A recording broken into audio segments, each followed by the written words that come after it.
tradisi minum kopi sekarang bukan hanya disukai oleh orang tua saja. Namun, tampaknya anak-anak muda juga mulai memasukkan tradisi ngopi ini sebagai salah satu aktivitas favoritnya.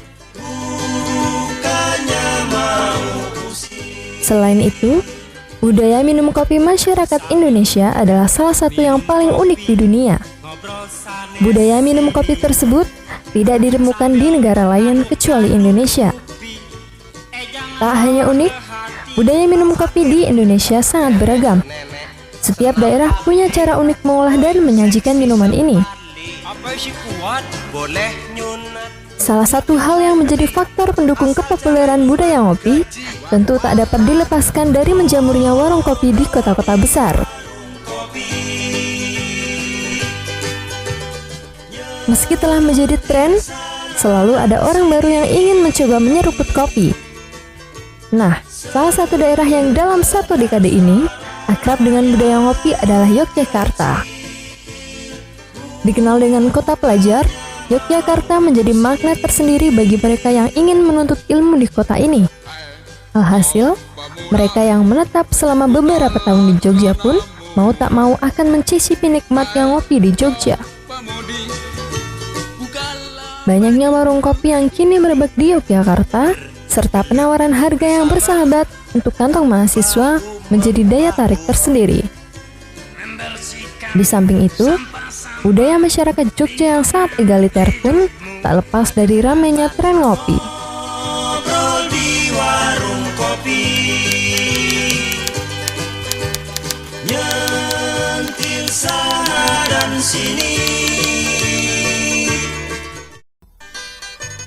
Pertama kali saya ke Jogja waktu itu memang sudah lekat nuansa dengan saya karena dari Jawa Timur, dari Lamongan.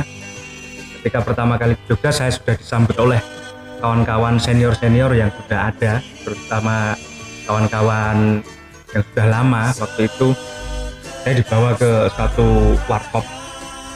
Warkop pertama yang saya kunjungi di Jogja adalah Ning Ratri. Ada di Jakal KM 5 waktu itu, yang buka hampir 24 jam. Saya kaget karena di Jogja ada warung kopi dengan sajian khas seperti di desa tempat saya, yaitu warung kopi yang disajikan dengan cara ditubruk. Sekarang kita ketahui tekniknya ditubruk dan disajikan dalam cangkir kecil. Tapi satu yang paling mengena waktu itu, satu warung kopi tempat kumpul banyak orang, teman-teman waktu itu, Blandongan, yang ada di Sorowajan. Sebelum ke Blandongan, saya akan sedikit berbagi pengetahuan bahwa secara antropologi Yogyakarta ini masyarakatnya tidak mengenal kebudayaan kopi. Karena kalau teman-teman ke desa, teman-teman akan jarang sekali disuguhkan kopi oleh warga yang teman-teman kunjungi. Mereka lebih akrab dengan teh, budayaan teh. Maka jangan heran kalau di Yogyakarta ada tempat namanya Patehan, tempat untuk minum teh. Dan teh di Jogja terkenal dengan slogan Nasgitel, panas, legi, tur kental. Panas, manis, dan kental. Ini berbeda jauh dengan Jawa Timur, terutama di tempat saya, bahwa seluruh masyarakat terutama di mana mereka melepas lelah ya ke warung kopi. Mereka mau janjian untuk bertemu, maka mereka akan memilih warung kopi sebagai spot untuk pertemuan dan lain sebagainya.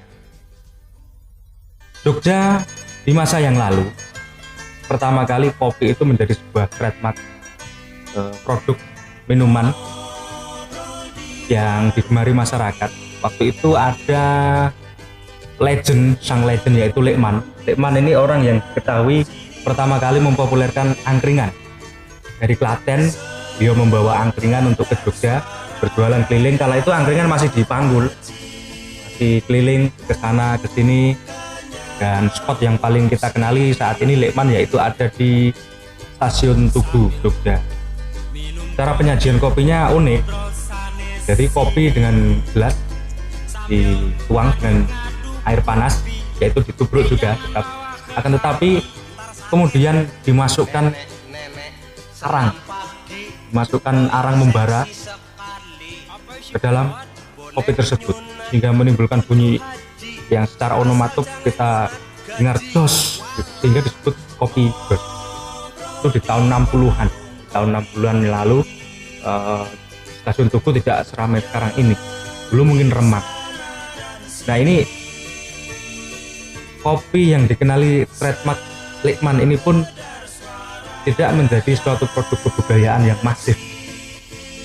Pertama kali tercatat kopi secara masif terjadi kebudayaan ngopi di warkop, yaitu ketika di tahun 2002. Tahun 2002 saat itu banyak pelajar, mahasiswa maupun orang-orang yang bekerja di Yogyakarta, itu orang-orang dari Jawa Timur kala itu, mayoritas Gresik, Lamongan dan sekitarnya, kangen dengan nuansa tempat asal mereka ya, sehingga mereka bagaimana mendorong teman-teman untuk kalau bisa ya buka warung kopi kecil-kecilan lah, agar kita bisa ngumpul dan minum kopi, juga bercerita dan berkelakar bareng. Maka saat itu satu orang namanya Badrun, kemudian hari dikenal dengan panggilan Cak Badrun, ini menginisiasi untuk bikin satu warung kopi kecil waktu itu di tahun 2002, tepatnya di Jalan Wahid Hasim. Dari sanalah warung kopi itu diberi nama yang unik. Untuk nama Blandongan ini memang tidak dikenal di kosakata bahasa Jawa Jogja maupun Jawa Tengah, karena Blandongan ini sebutan lokal untuk satu tempat di pinggir pantai utara yang digunakan orang-orang setelah melaut untuk istirahat dan melepas lelah sambil minum kopi dan madu. Itu disebut Blandongan. Itu dibawa ke sini untuk mengingatkan satu tempat asal kawan-kawan ini, mayoritas kawan-kawan yang dari Gresik maupun Lamongan kala itu. Dari sini banyak mulai berkembang makin hari, tidak hanya dari Lamongan, Gresik dan sekitarnya, juga orang-orang dari luar daerah yang berkumpul dan menikmati kopi ala Jawa Timur. Makin hari makin ramai, sehingga tempat yang tersedia kala itu tidak mencukupi.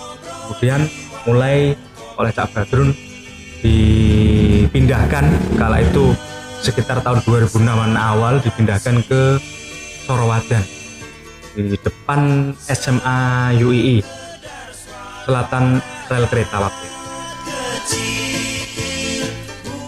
Pindahnya Blandongan ke Sorowadan ini menyebabkan peta bisnis warung kopi kala itu berubah, karena dengan pindahnya Blandongan ke Sorowadan kala itu memang ditandai pula dengan bisnis-bisnis serupa, yaitu warkop ala Blandongan kayak gitu banyak merebak di mana-mana, terutama paling banyak di daerah-daerah selokan Mataram kala itu. Sebut saja diantaranya Mato, Gubuk, Nusantara dan sebagainya. Hal ini menyebabkan masifnya ngopi, kebudayaan ngopi kala itu, juga akhirnya kebiasaan mahasiswa untuk berkumpul di warung kopi, entah itu diskusi atau entah itu hanya sekedar ingin menikmati kopi dan bercengkrama dengan kawan-kawan, menjadi sesuatu yang bisa dikatakan wajib. Dari situlah Blandongan pun mulai berkembang, tidak hanya memasak kopinya sendiri, akan tetapi waktu itu berusaha juga untuk membuat kopi tersebut dengan kemasan untuk dijual ya. Dengan kata lain, dia bekerja atau berlaku sebagai seorang distributor kala itu. Dari sinilah kemudian banyak cita rasa warung kopi ala Blandongan, yaitu cita rasa kopi clear atau kopi girasnya, akhirnya menyebar ke Jogja kala itu. Dari sana ciri khas yang dapat kita ketahui warung kopi kala itu memang mirip dengan Blandongan. Banyak ya, terutama cara penyajiannya dengan cangkir dan lepek putih kecil seperti itu jadi suatu trademark kopi kala itu. Ini pun ditambah dengan nuansa warung kopi yang nuansanya memang temaram dengan lampu berwarna oranye, ditambah lagi satu lampu yang khas yaitu lampu kelap-kelip. Bagi kawan-kawan yang tidak terbiasa melihat cahaya lampu kelap-kelip mungkin akan agak sedikit pusing kalau ngopi sambil lihat seperti itu, tapi itu memang suatu khas pemandangan daerah Pantura. Jangan heran apalagi ditambah Cak Badrun dan kawan-kawan penikmat warung kopi Blandongan kala itu memang kebanyakan dari daerah pantai utara, Gresik maupun Lamongan atau Tuban ya waktu itu. Nah, ini membuat warung kopi Blandongan betul-betul menjadi sebuah trademark. Katakanlah dia sebagai pionir, sang pendahulu. Dari sana kemudian muncul makin ke sini penikmatnya makin membludak dan banyak warung kopi bikin cabang di mana-mana untuk menampung membludaknya para pelanggan kala itu. Dan sini sekedar suara rakyat kecil. Karena warung kopi pada waktu itu memang dapat dikatakan sebagai tempat bertemunya berbagai orang ya dengan berbagai latar belakang, maka nuansa di sana juga mau tidak mau akan menjadi sesuatu yang cair, suatu tempat menjadi cair atau bisa dikatakan egaliter. Itu ketika orang pertama kali datang ke warung kopi sambut dengan kawan-kawan, kemudian duduk di samping yang lain datang, dan ini terjadi interaksi terus, kenalan, terus ngobrol, akhirnya saling berbagi kopi, saling berbagi rokok. Itu hal yang biasa. Bahkan saya dulu kalau ngopi mungkin ada 3 atau sampai 4 cangkir bisa saya minum. Itu bukan kenapa ya, karena setiap kali saya datang ada yang menawari saya kopi dan membelikan kopi, sehingga dan itu terus ada yang datang lagi baru perkenalan gitu, mau kopi, udah minum kopi belum? Oh sudah, oh ya tambah dong, akhirnya tambah. Dan itu sering, bukan hanya saya tapi memang menjadi kebiasaan kala itu di warung-warung kopi di beberapa tempat di Jogja kala itu. Ini mungkin yang kemudian sekarang sudah mulai luntur karena memang zamannya mungkin sudah berbeda. Ditambah lagi kala itu satu kebiasaan yang unik, karena membentuk suatu tempat yang egaliter, maka warung kopi ini pun menjadi tempat diskusi, saling bertukar pikiran satu sama lain ya. Dan juga ada satu kebiasaan yang paling unik kala itu, kalau orang sambil ngopi kemudian pegang rokok, biasanya rokoknya yang paling sering itu tetek. Nah, ini ada kebiasaan ampas kopi kemudian dioleskan ke rokok.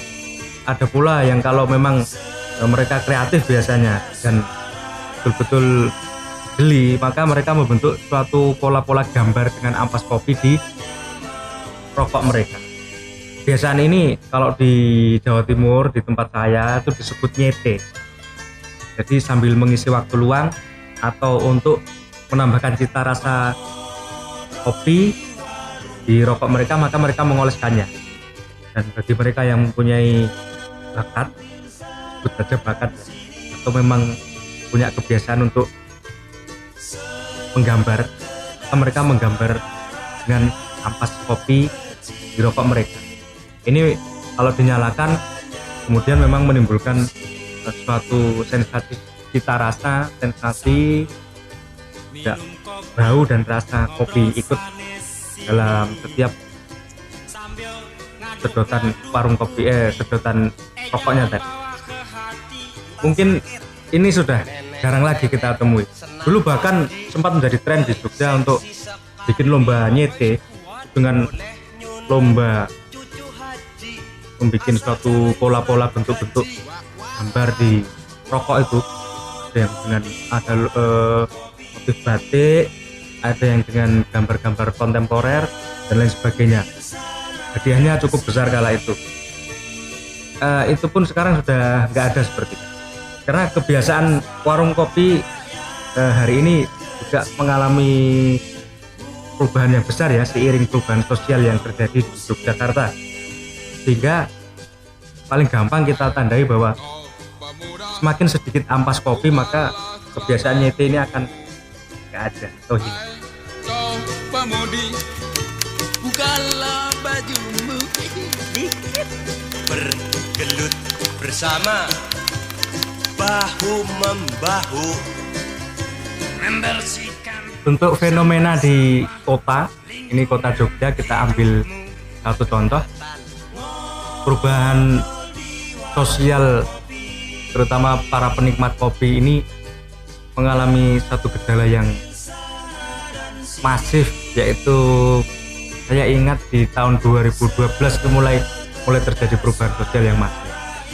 Ini salah satu disebabkan oleh kebijakan pendidikan kala itu yang menerapkan UKT, sehingga banyak dari mahasiswa atau pelajar-pelajar yang masuk ke Jogja kala itu tentu saja berasal dari kalangan yang menengah ke atas, katakanlah seperti itu, dan terutama dari luar Jogja dipengaruhi juga dengan banyaknya mahasiswa-mahasiswa yang berasal dari kalangan menengah ke atas, itu menyebabkan munculnya suatu lifestyle yang baru atau suatu komunitas yang baru. Di sini warung kopi mengalami perubahan, itu perubahan para pelanggan, konsumennya yang datang ya dari kalangan itu. Ini menyebabkan mau tidak mau banyak juga yang pandai untuk melirik peluang bisnis kala itu, membuat suatu tren ya, perubahan, yaitu membawa jenis internasional brewing atau cara memasak kopi yang baru, dan dengan memperkenalkan jenis-jenis kopi yang baru. Walaupun sebelum itu juga ada, akan tetapi ya cuma 1-2 lah di Jogja karena sangat eksklusif kala itu. Nah, di tahun-tahun tersebut muncul yang kemudian dikenal dengan istilah brewing, terutama dengan produk kopi yang baru, mungkin berasa baru di kalangan penikmat kopi kala itu, yaitu berbagai jenis kopi Arabica dari Nusantara maupun dari belahan-belahan dunia lain seperti Brasil atau Vietnam dan lain sebagainya. Ini menimbulkan suatu pemandangan yang unik kala itu, karena semua orang kemudian ingin mencicipi brewing ala internasional brewing tersebut, masak kopi dengan cara lain dan dengan berbagai rasa yang lain, menyebabkan selera tidak homogen kala itu. Sebelumnya bahwa kita ketahui bahwa di Blandongan maupun di berbagai warung kopi sebelumnya kala itu, terutama jenis-jenis tradisional, lekat dengan rasa robusta yang pahit, karena memang kebudayaan kita mengenal robusta itu cukup lama, semenjak era kultur stelsel. Ini kita kilas balik, belajar mengenai sejarah, terutama penerapan kultur stelsel tanam paksa pasca perang Diponegoro kala itu. Seluruh Priangan dan di seluruh Jawa kala itu ditanamlah kopi. Kopi yang pertama kali ditanam ini justru robusta, akan tetapi justru Arabica, akan tetapi tidak mengalami signifikansi yang menguntungkan, hingga karena sulit ya, terutama untuk sulit tumbuh di daerah di Jawa maupun Priangan kala itu, sehingga digantilah dengan varietas robusta. Dan robusta dulu, robusta era tanam paksa itu bukan robusta dengan biji yang besar-besar seperti kita kenal hari ini. Saya beberapa kali main ke daerah Wonosobo dan di sana masih ditemukan varietas asli dari era tanam paku. Pohon kopinya aja sampai besar sekali dan hanya bersisa 6 sampai 7 pohon kala itu. Sudah tinggi sekali. Padahal kita ketahui kopi ini kan jenis perdu, artinya dia tanaman yang sulit untuk menjadi besar. Tapi ini sudah ratusan tahun sehingga sampai bisa sebesar itu. Dan biji-biji kopinya nggak besar, kecil. Robusta tapi kecil sekali. Mungkin 1/4 dari ukuran biji kopi yang saat ini edar di pasaran. Ini menunjukkan bahwa sejak dulu, terutama di Pulau Jawa, kebiasaan masyarakat menanam kopi dan menikmati kopi itu sebenarnya ya kebudayaan robusta. Gak heran kalau dikatakan bahwa robusta di Jawa ini kopi pahit. Maka istilahnya ada istilah kebudayaan yang ngomong kalau orang kok agak gak tepat cara berpikirnya maka disebut kopinya kurang pahit. Atau kalau ada istilah di bahasa Indonesia juga kopi pahit, itu untuk marah-marah ya. Nah, begitulah. Jadi dengan maraknya berbagai cara memasak kopi hari ini dan terutama varietas-varietas kopi yang diperkenalkan kepada publik hari ini menyebabkan petani-petani terutama yang ada di desa-desa di pegunungan mungkin terutama di Jawa mengubah pola tanamnya. Mereka mengikuti tren pasar karena mungkin permintaan kala itu yang banyak ya, sampai beberapa tahun terakhir ini mereka berubah haluan. Mereka lebih menanam Arabica, varietas Arabica karena dirasa lebih menguntungkan. Akan tetapi itu tadi bahwa Arabica ini varietas yang lebih sulit tumbuh, terutama di tanah-tanah kita ini agak sulit untuk tumbuh. Sedangkan Robusta cenderung mudah, dia bisa beradaptasi dengan berbagai suhu, terutama suhu yang panas ya di daerah-daerah yang lebih rendah. Dari sinilah komoditas kopi berubah hingga juga menimbulkan selera pasar berubah, perubahan sosial pun terjadi. Dari penikmat kopi yang hanya sekedar ingin menikmati kopi itu untuk bercengkrama atau bertemu dengan berbagai orang dan membicarakan sesuatu. Di sini kemudian orang lebih berorientasi kepada taste, rasa yang bermacam-macam. Maka disinilah hari ini akan kita lihat melihat bahwa ada perbedaan tempat untuk menikmati kopi. Kalau dulu makna kata warung kopi ini memang merujuk kepada suatu tempat yang memang dikatakan warung kopi dengan segala pernak-perniknya ya. Lalu di beberapa tahun terakhir muncul istilah international brew, cara memasak kopi dengan berbagai macam, ada V60, ada brew, dan press dan lain sebagainya. Kemudian muncul suatu istilah yang katakan lebih modern, menimbulkan lifestyle yang baru, yaitu coffee shop atau cafe. Artinya makna kata di sini pun bisa mengalami suatu perubahan nilai sekaligus. Cafe kalau di luar negeri, di negara-negara barat ya memang disebut warung kopi. Tetapi ketika di Indonesia penggunaan bahasa Inggris dengan penggunaan kosakata asli warkop itu coffee shop, cafe atau warkop, maka ini akan menimbulkan suatu untuk dikotomi sosial dan dikotomi ekonomi berbasis. Pertanyaannya ini pertanyaan serius ya, pertanyaan yang mungkin saya lemparkan kepada kawan-kawan lah agar kawan-kawan bisa menilai sendiri bahwa fenomena kopi dengan ditanamnya kopi Arabica menggantikan beberapa banyak perkebunan kopi Robusta yang ada di Indonesia apakah betul-betul mempengaruhi suatu perubahan sosial yang terjadi di masyarakat, terutama di lingkungan ekonomi kopi. Itu yang pertama. Yang kedua, terutama di masyarakat kota,